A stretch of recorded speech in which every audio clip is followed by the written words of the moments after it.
En el vídeo anterior, siguiendo el desenlace del Rey León, explicamos la muerte y resurrección de Cristo como un combate, que concluye con su victoria contra las fuerzas del mal. Esto resulta ser una revolución, un game changer, que inaugura una nueva etapa en la historia de la humanidad. ¿Cómo encaja esto en la historia que estamos describiendo? Iniciamos este minicurso hablando de 3 etapas: del hombre creado por Dios, en su designio original, de cómo había una segunda etapa que describía la realidad del hombre caído, provocada por el pecado, y ahora la Pascua de Cristo inaugura la tercera etapa, que es la era del hombre redimido, rescatado, salvado. Claro que aquí te podrías preguntar, ¿qué puede tener que ver conmigo algo que sucedió hace 2000 años? ¿Cómo puede afectarme esa muerte y resurrección? ¿Cómo puede ser un game changer para mi vida? Vamos a explicarlo paso a paso. Partamos de un ejemplo de la película Avatar. Tal vez recordéis que al final de la película el protagonista está en el hoyo, porque los humanos están invadiendo Pandora, que es este planeta, y él necesita ganar de nuevo la confianza de los Na'vi, ¿no?, esos pitufos azules gigantes, para unirlos en defensa de su tierra. Y entonces se decide a tratar de someter al dragón por antonomasia, un bicho gigante legendario al que todos temen, el Toruk, y trata de convertirlo en su cabalgadura. La chica, Neytiri, le había explicado que el héroe primordial ancestral de su pueblo era el Toruk Makto, el jinete del dragón, que era el tipo que había domado ese bicho hace siglos y que había unido a todas las tribus en una. Y le explicaba también que ese héroe reaparecía cada X años. Es decir, aparecía otro héroe que era capaz de domar el dragón y que parecía como reencarnar esa figura. Parecía repetir ese camino del héroe. La idea es interesante porque toma algo muy presente en las mitologías y religiones de muchos pueblos antiguos, que es la idea del héroe primordial que derrotó a los enemigos y que fundó la civilización, que dio origen como al orden vigente. Mircea Eliade, un famoso estudioso de religiones de la antigüedad y del fenómeno religioso en general, analiza, por ejemplo, en sus obras, cómo los mitos evocan a menudo las gestas, ¿no?, las proezas de ese héroe primordial, y cómo los ritos de las religiones buscan hacerlas presentes, buscan hacer que el que participe en esos ritos conecte con ese tiempo sagrado. De ese modo, la vida del hombre religioso quedaba como insertada en ese cuadro de sentido que había creado ese héroe primordial, y su vida imitaba y repetía esas acciones realizadas por los dioses o los héroes del pasado. Tomando pie de esto, podríamos empezar diciendo que Cristo es como el Toruk Makto por excelencia, el héroe que ha domado el mal y la muerte y ha unido a todos los seres humanos para llevarlos a una vida nueva, reconquistando el reino de las manos de sus enemigos. Y podríamos decir que, en cierto modo, todo hombre está llamado a repetir el camino de Cristo en su propia vida. El Concilio Vaticano II nos recordaba que Cristo revela el hombre al hombre. Es decir, Cristo le muestra cuál es su verdadera identidad, le muestra cuál es su vocación y misión. Te dice y me dice que estamos llamados a reinar sobre el mundo, al servicio de Dios, y nos muestra como el camino y el estilo de esa realeza. Por ello, aunque hemos analizado el Rey León desde la perspectiva de Simba como Adán y de Simba como Cristo, podríamos volver a ver la película, pero aplicándola ahora a nuestra situación. Y así nos veríamos como hijos de Dios, creados por Él y ungidos para ser reyes, pero también como hombres caídos, que hemos sido muchas veces engañados por Scar en nuestra propia vida, y que vivimos una situación de exilio, de mundo caído. Veríamos también cómo por ello estamos llamados también nosotros a recorrer nuestro propio camino de vuelta al Padre, combatiendo el pecado y venciéndolo gracias a la sangre de Cristo, gracias a esa fuerza que Cristo nos otorga con su victoria. Veríamos cómo estamos llamados a reinar con Cristo, colaborando con Él en la lucha por el reino de Dios, hasta que Dios sea de nuevo todo en todos. En ese sentido, y por volver al Rey León, podemos fijarnos cómo en el momento en que Simba reconquista el reino, lo hace en compañía de sus amigos, Timón y Pumba, que también se suman a la causa. También en el Evangelio vemos cómo Jesús llama desde el inicio a algunos a seguirle, a ser sus amigos, a luchar a su lado y a participar de su misión, para que sean sus elegidos, the chosen, ¿no?, como dice esa serie sobre los primeros seguidores de Jesús. San Ignacio, en una meditación de sus ejercicios espirituales, tiene una oración, una meditación de lo que llama el llamamiento del Rey Eternal, que compara ese momento en que Cristo llama a sus seguidores con un rey que está llamando a sus súbditos a seguirle en una guerra, en una aventura. Y eso somos nosotros, los llamados a la secuela. Y secuela aquí no quiere decir lo que pensamos normalmente, secuela como la peli que viene después, ¿no? Somos la peli que viene después de Cristo. Sino secuela quiere decir lo que en latín se decía secuela Christi, el seguimiento de Cristo. Todo esto es verdad. Sin embargo, nuestro vínculo con Cristo es mucho más profundo que lo apenas dicho, porque Cristo para nosotros no es solo un ejemplo inspirador que tratamos de imitar. Los primeros cristianos, como San Pablo, después de la resurrección, experimentan que Cristo ya no es solo como una presencia exterior que camina con ellos, o que se les aparece de vez en cuando resucitado y les da un susto, sino que Cristo empieza a ser como el aire que respiran, como un mar en el que están sumergidos. Es como si su vida entera estuviera invadida por Cristo. Por retomar el ejemplo de la guitarra, que explicábamos hace unos cuantos vídeos, Cristo no es ya el maestro que les enseña a tocar la guitarra, como ha sido en su vida terrena, sino que se ha convertido en la música que vive en su interior y que les sugiere qué notas tocar. Cristo es como la inspiración y la genialidad que les arrebata cuando componen. Por eso, estos cristianos ya no hablan de vivir con Cristo, sino de vivir en Cristo. San Pablo llegará a decir que ya no soy yo, sino que es Cristo quien vive en mí. Es como si concibiera su relación con Cristo no solo como una relación de admiración o de imitación, ni siquiera solo como una relación de amistad o de amor, sino, si me permites la metáfora, como si fuera una relación de simbiosis. Ya sabes, se habla de simbiosis cuando tienes dos seres vivos que viven como en mutua dependencia, que se sostienen mutuamente para sobrevivir, colaborando de distintos modos, ¿no? Tienes el ejemplo clásico del pez payaso y la anémona, pero también puedes pensar en algunos parásitos que viven en nuestro organismo y que resultan beneficiosos o hasta necesarios para nuestra supervivencia. O podrías pensar en lo que dicen los biólogos de la teoría endosimbiótica, ¿no? Según la cual los primeros organismos eucariotas aparecieron como por el ensamblaje fortuito de dos organismos procariotas que se fusionaron en una vida común, en el que en vez de devorar el uno al otro, empezaron como a tener una vida en simbiosis. Claro que en este ejemplo estás hablando de dos seres iguales que se necesitan mutuamente, y en realidad este no es nuestro caso. O sea, aquí hay una asimetría clara. Estamos hablando de que Cristo es la fuente de la vida del cristiano.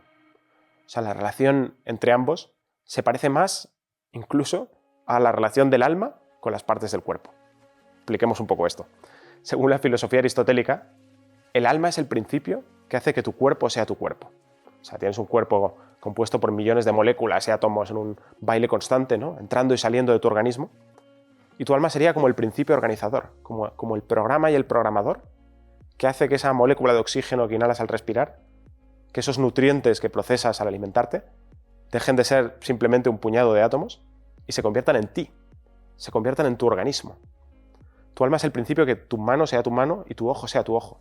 O sea, si yo ahora te saco un ojo, a lo Pai Mei, ¿no? En Kill Bill, en ese momento tu ojo deja automáticamente de ser un ojo.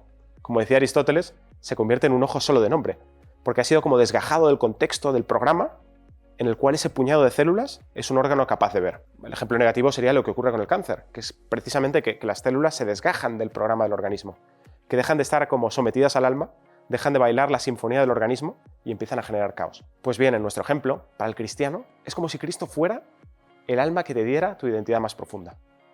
Para el cristiano, desde que vives en Cristo, eres una nueva criatura. Eres otra cosa de lo que eras antes de Cristo.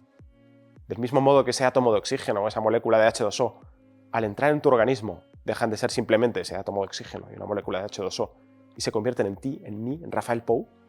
Del mismo modo, desde que vivo en Cristo, mi identidad ya no es solo ser Rafael Pou, sino que lo que me define en un sentido más radical es ser Cristo. Y es por esto que San Pablo dice que ya no vive él, sino que es Cristo quien vive en él.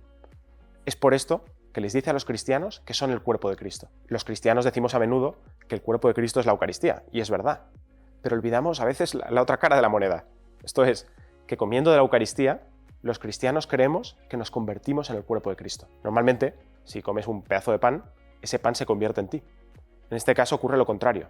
Comes a Cristo y tú te conviertes en Él, en parte de Él. Porque como le dijo a sus seguidores, quien come mi carne y bebe mi sangre, vive en mí y yo en Él. El que me coma vivirá por mí. Vivirá por mí, ¿no? Cristo se convierte en tu vida, en el ADN más profundo de tu ser. En un principio que empieza a formatear todo tu interior, que empieza como a producir una mutación en tu corazón, que está orientado a llevarte a tener, como dice San Pablo, los mismos sentimientos de Cristo Jesús. El cristianismo es un proceso que te va transformando progresivamente en Cristo. En un camino, claro está, que no anula tu personalidad, sino que la realiza, revela su identidad más profunda, porque Cristo revela al hombre. Porque tú estabas llamado desde toda la eternidad a ser ese Truk Makto. Por eso, como decíamos, no es solo que el cristiano busque imitar a Jesús, tomándolo como un modelo, preguntándose en cada situación ¿qué haría Jesús? Y viviendo sus valores. En cada cristiano, de un modo realísimo, Cristo está repitiendo su camino del héroe, en cada época, en cada generación, en cada lugar de la tierra, en cada vida, caminando de nuevo a Jerusalén para vencer al dragón, para morir y resucitar y para salvar al mundo, convirtiendo de nuevo el mundo en reino de Dios. Cada cristiano debería escuchar esa voz de Rafiki que le dice, Él vive en ti, y debería recordar que su verdadera identidad es Cristo, y que su vocación es volver a encarnar su misión en cada tiempo y lugar. Este hecho, el que Cristo sigue caminando en nuestras calles a través de la vida de los cristianos, me parece genialmente expresado en el famoso cuadro de la vocación de San Mateo, de Caravaggio. En él vemos ese momento en que Cristo llama a seguirle a Mateo, que era un recaudador de impuestos, es decir, un colaboracionista con el Imperio Romano, un traidor. Y el Evangelio dice que ese hombre se ve como traspasado por la mirada de Cristo y deja al instante esa vida y sigue a Cristo. Y el cuadro que representa esta escena tiene varias curiosidades. Una de ellas es que Cristo va vestido, como te imaginarías que Cristo iría vestido, o sea, como un tipo del siglo I, con su túnica y tal, mientras que Mateo y los que le rodean van vestidos como italianos del siglo XVI o XVII. Es decir, van vestidos como la gente en la época del pintor, de Caravaggio. Si hubiera pintado el cuadro hoy, Mateo y compañía irían con traje y corbata o con jeans y camiseta. Este hecho, que es significativo, me parece que lo que quiere decir es que lo que retrata el cuadro es algo que sigue sucediendo en cada época. Cristo sigue caminando entre nosotros y llamando a seguirle, llamando a abandonar la oscuridad y a vivir en esa luz que brota de su presencia. Dices, bueno, ¿y cómo sucede eso? Pues hay una figura curiosa, molesta en el cuadro, que aparece delante de Cristo, que es San Pedro, es decir, la Iglesia. Y es una figura molesta porque parece que nos tapa un poco a Jesús, parece que nos impide verlo.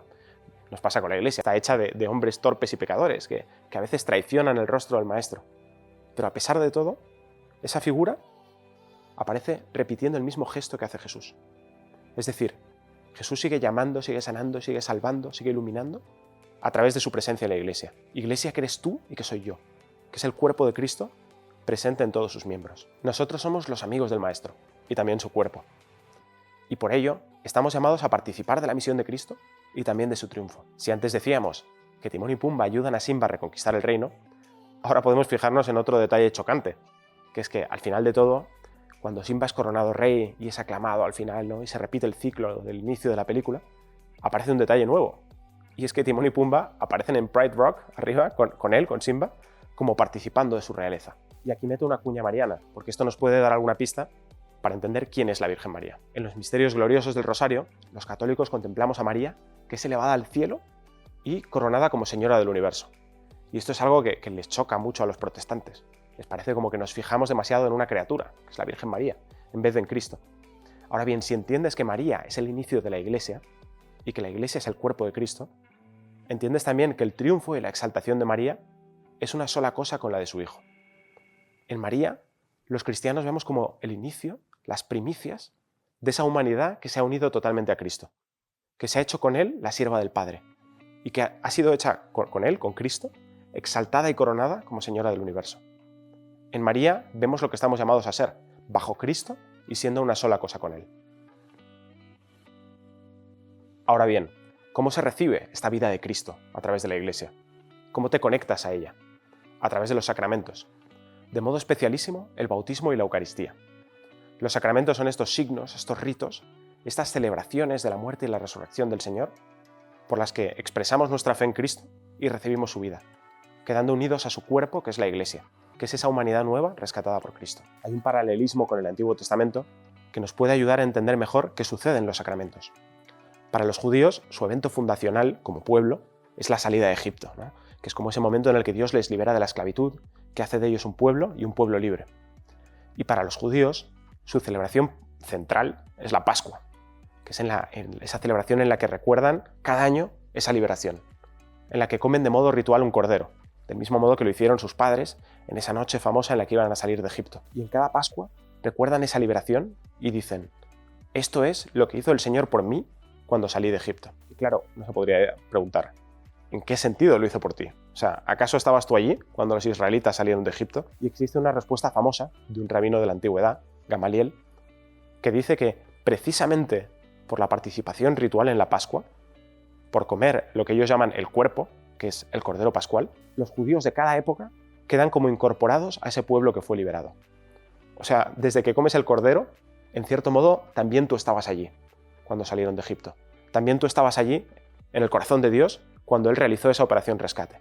Es también por ti que lo hizo.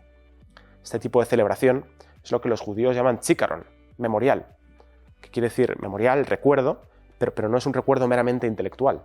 O sea, es un recuerdo que tiene como un poder de actualizar, de hacer presente hoy lo que Dios hizo y los efectos de esa acción de Dios. Pues bien, cuando Cristo celebra la última cena con sus apóstoles, esto es precisamente lo que les dice al partir el pan y elevar el vino. Esto es mi memorial, este es mi zikaron. Como diciendo, del mismo modo que los judíos participan de la salvación de Egipto, celebrando la Pascua y comiendo el Cordero, vosotros y los que os seguirán entraréis a formar parte de este nuevo pueblo y experimentaréis mi salvación celebrando la nueva Pascua, es decir, comiendo mi carne y bebiendo mi sangre, bajo las especies del pan y del vino. Y el bautismo significa y realiza ese nuevo cruce del Mar Rojo, como los israelitas en la antigüedad, que es en este caso la muerte y la resurrección de Cristo, para llegar a la tierra prometida, que es esta vida nueva que Él te quiere dar. El bautismo es como la puerta de la vida cristiana, porque es el momento en el que el creyente renuncia a sus dioses falsos y a su vida bajo el pecado, en el exilio, se entrega a Cristo para cruzar con Él y en Él ese Mar Rojo, para que Él nos guíe y nos lleve en su camino de regreso al Padre. Camino en el que, igual que los israelitas encontraron fuerza comiendo el maná, los cristianos la encuentran alimentándose de la Eucaristía. Una objeción que suelen presentar los judíos frente a la idea cristiana de que el Mesías que ellos esperaban era Jesús es que el mundo parece no haber cambiado. O sea, el Mesías tendría que haber traído una era de paz y prosperidad. Y si lees los periódicos, pues no parece que sea así. Nosotros podríamos pensar lo mismo. Decimos que Cristo ha vencido el mal, que ha vencido la muerte, pero de hecho la gente sigue muriendo y el mal parece campar a sus anchas. Entonces, ¿en qué se queda esta declaración? ¿Es solo un eslogan vacío? Un ejemplo para entenderlo. Los españoles que en 2010 ya teníais edad suficiente para enteraros de algo, seguro que recordaréis ese momento histórico en el que Iniesta marca el gol para España en la final del Mundial y nos convertimos en campeones del mundo. Y digo que nos convertimos en campeones, aunque técnicamente hablando, todavía quedaban 4 minutos de partido. O sea, todavía el enemigo seguía coleando. Pero daba igual, o sea, porque sabíamos que ya podían los holandeses rabiar y pegar patadas voladoras a los jugadores de España, que no importaba, que sabíamos que el partido estaba ya ganado. Y España entera estaba ya celebrando por adelantado y cantando campeones como energúmenos en todos los hogares, en todos los bares, en todas las calles. Ahora, en realidad, no había llegado todavía el final del partido. No estábamos todavía en la celebración oficial, cuando todo el equipo posa para la foto, ¿no? Y Casillas levanta la Copa del Mundo. Todavía no había sucedido eso. Todavía no había regresado la Roja España, ¿no? A celebrar por las calles de Madrid, subida en el bus, ¿no? Hasta llegar en la Plaza de Colón. Ese momento todavía no había llegado, pero estábamos ya todos celebrando. Pues a los cristianos nos pasa algo parecido. El cristiano es uno que se ha enterado de ese gol de Iniesta, que ha sido la muerte y la resurrección de Cristo, y que vive todavía en ese tiempo de descuento. Todavía no ha terminado el partido, y el diablo rabioso como que redobla sus esfuerzos, más que nunca, por hacer daño, como quien tiene prisa, porque como dice el Apocalipsis, sabe que le queda poco tiempo. Sabemos que no ha llegado todavía la celebración definitiva, ese momento del autobús con la Roja paseando hacia Colón, con todos gritando y cantando como locos, que será lo que describe el Apocalipsis, que nos habla de esa escena de la victoria final del Cordero, recibiendo la adoración de toda la humanidad. Es ese momento épico que describe el Worthy is the Lamb del Mesías de Händel.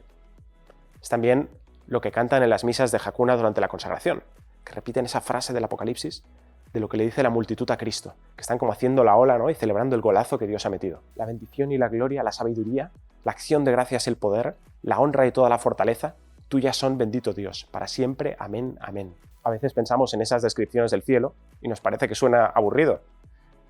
No sé, o sea, puede parecer aburrido igual que lo puede parecer esa victoria de la Roja para un esquimal que pasa por ahí y siente que esto no tiene nada que ver con él. Pero, ¿no? Un spoiler, para esta victoria de Cristo ninguno es un esquimal ajeno a esta fiesta. Esta victoria es para ti mucho más que un partido de fútbol o que un mundial. Es el momento en que cada una de tus lágrimas será enjugada, en que cada una de tus derrotas será redimida, en que cada gota de sudor, cada esfuerzo se transformará en luz y en parte de la historia de la salvación. Será el instante en el que todo lo que ha habido de verdadero, de bueno, de bello, de justo en tu existencia y en la historia de la humanidad será rescatado, elevado, iluminado, glorificado en la victoria de Cristo, y el mal y la muerte serán derrotados para siempre. Pues bien, ese momento no ha llegado todavía, pero los cristianos somos esos que empezamos a celebrarlo por adelantado. Comenzamos a celebrar desde ya que Cristo ha resucitado y que nosotros vivimos ya en el inicio de ese mundo nuevo. Y que no importa si todavía pisamos a veces espinas o recibimos patadas de Holanda de este mundo antiguo. Porque nosotros sabemos que la victoria ya es nuestra. Y eso provoca como una euforia que lleva a invitar a otros muchos a esa fiesta. Porque, por increíble que parezca, hay gente que no se ha enterado todavía del gol de Iniesta. No pasa nada, todavía hay tiempo. Todavía hay tiempo hasta que llegue la selección con el avión de vuelta a Madrid. Y ese intervalo de tiempo, para los cristianos, es lo que los demás hombres llaman la historia. Y esta situación que describimos con este ejemplo es lo que en teología se llama la situación del ya, pero no todavía. Ya, pero no todavía. O sea, ya vivimos en la era de la redención inaugurada, pero no todavía en la redención completada, que será ese punto final. ¿Qué implica lo de ya? Lo que hemos explicado antes. Es decir, que ya vivimos en Cristo, que su Espíritu vive en nosotros y que su Espíritu empieza a transformar ya nuestra vida y a iluminarla desde dentro. ¿Qué implica lo del no todavía? Que la salvación debe completarse en nuestra propia vida y en el mundo. Este proceso pendiente en nuestra propia vida es lo que solemos llamar vida espiritual, es decir, ese camino de oración, de ascesis, de apertura progresiva al espíritu que va dejando a Cristo como invadir gradualmente todo nuestro ser. Y ese proceso pendiente en el mundo es lo que llamamos misión, ese como sumarnos a Cristo para anunciar la buena noticia e invitar a muchos otros a esa fiesta del Apocalipsis, porque Cristo no quiere que nadie se quede fuera de esa fiesta. La humanidad está llamada a coincidir con la Iglesia, pero Cristo Rey necesita amigos que le sigan en esa tarea. Hombres y mujeres llenos de su espíritu, capaces de fascinar a otros para que entren a formar parte de su cuerpo. Hombres y mujeres también capaces de sufrir por Él, porque quien comparte la misión de Cristo debe compartir también su destino. Hombres y mujeres que esperen despiertos la llegada de la aurora y de la fiesta definitiva, que vivan proclamando lo que decimos en la misa. Anunciamos tu muerte, proclamamos tu resurrección, ven Señor Jesús. Esa frase que es el cierre de la Biblia, el Maranatá de los primeros cristianos. Ven Señor Jesús. O como decimos en el Regnum Christi, venga tu reino. En este vídeo hemos explicado que Cristo me revela mi vocación. Estoy llamado a repetir el camino del héroe primordial, ser como Cristo. Es más, hemos explicado que no es solo ser como Cristo, es ser Cristo. Hemos hablado de la vida en Cristo, esa vida en Cristo como simbiosis, como relación de alma y cuerpo. Hemos hablado de la Iglesia como el cuerpo de Cristo. Hemos hablado de la relación entre la Iglesia y María. Y hemos explicado cómo esa vida en Cristo se hace accesible a través de los sacramentos, explicando el concepto de Zikaron, memorial, y englobando en esta clave la Pascua, la Eucaristía, el bautismo. Hemos explicado cómo la victoria de Cristo en nuestra vida y en nuestro mundo es un ya, pero no todavía, utilizando un poco el ejemplo del Mundial del 2010 y el gol de Iniesta. Y hemos aclarado que vivimos ya en Cristo, pero que la salvación debe completarse en nuestra propia vida, y es lo que llamamos el camino de la vida espiritual, que conduce a nuestra plena transformación en Cristo, y debe completarse también en el mundo, y es lo que llamamos misión, que lleva a invitar a quienes todavía no son parte de ese cuerpo a que se sumen a la fiesta. Hasta aquí El Reino de Dios, nuestro curso divulgativo de antropología teológica sobre la visión cristiana del hombre en diálogo con el Rey León. Pudiera ser, sin embargo, que todo lo dicho todavía no te baste, no solo porque quieras profundizar más en lo que hemos dicho, y espero dejarte algo de bibliografía para ello, sino porque quizá digas, bueno, ¿y cómo sé que esto es verdad? Porque hemos planteado este minicurso, decíamos en el primer vídeo, desde la perspectiva del bonum y del pulcrum, es decir, desde el punto de vista del bien y de la belleza. O sea, desde la pregunta de si sería bueno para ti, si sería bello para ti, que el cristianismo fuera cierto. Podría ocurrir que llegamos a este punto y digas, ok, la historia más bella jamás contada. Sería genial que fuera verdad. Pero, ¿no es demasiado bueno para ser cierto? ¿Cómo sé yo que es verdad? ¿Cómo sé yo que no es un cuento o un mito más? Si ese es tu caso, me despido con dos sugerencias. Si quieres explorar cómo el cristianismo es algo más que la historia más bella jamás contada, puedes, por ejemplo, explorar el curso del sentido busca al hombre, del Instituto John Henry Newman de la Universidad Francisco de Vitoria. Allí, como un primer paso, se explora el cristianismo desde la perspectiva del verum, de la verdad, analizando de modo especial cómo el cristianismo es también y sobre todo un hecho histórico, algo que sucedió, que Cristo es un personaje histórico real y que su vida y sus obras pueden ser estudiadas desde ese punto de vista, lo cual nos ayuda a decidir si creer en su mensaje. Y en segundo lugar, te invito a que no te quedes solo en una búsqueda teórica, que hagas, si quieres, igual que en ciencia. En ciencia uno plantea una hipótesis, ¿no? Plantea un experimento crucial en el cual trata de verificar o falsificar esa hipótesis. Pues te invito a que tomes el cristianismo como una hipótesis y lo pongas a prueba en el laboratorio de tu vida. Tienes toda tu vida pasada como grupo control. Puedes tomar tus días a partir de ahora como grupo experimental. Es decir, empieza a caminar en la dirección que te indica Jesús. Y en 6 meses me dices si no ha cambiado nada, si estás peor o si hay más luz en tu vida.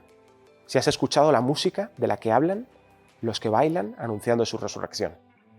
Buen camino y que la fuerza del Espíritu te acompañe.